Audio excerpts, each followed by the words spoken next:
किसानों के हितों की अनदेखी करने वाला बजट है। बाबा साहब भीमराव अम्बेडकर ने भी संविधान सभा में इस बात को कहा था कि भारत में सामाजिक और आर्थिक गैर बराबरी है। जब तक हम इसको दूर नहीं करेंगे भारत को समृद्धशाली नहीं बना सकते।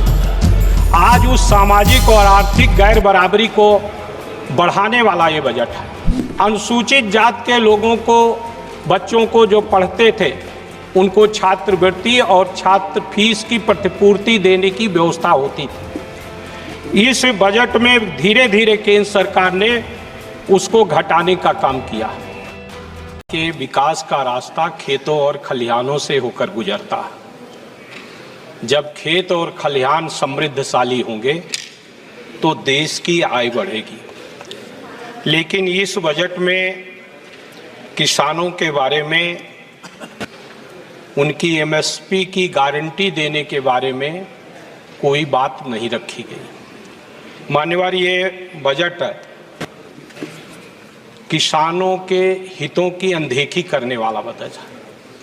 माननीय वित्त मंत्री जी ने कहा कि हमने अधिक बढ़ाकर एमएसपी देने का काम किया।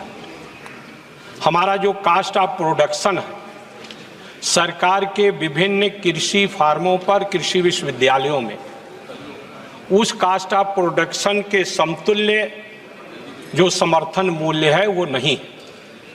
किसान का लागत मूल्य तो बढ़ गया महंगाई के चलते। खाद का दाम बढ़ गया, कीटनाशक दवाओं का दाम बढ़ गया, बीज का दाम बढ़ गया, डीजल का दाम बढ़ गया, बिजली का दाम बढ़ गया। उसके समतुल्य जो है, उसका जो एमएसपी है वो नहीं घोषित की गई, जिससे किसान की आमदनी घटी।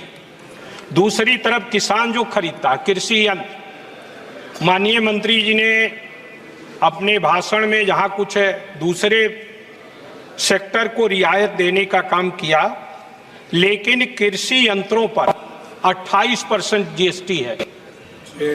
उसके बारे में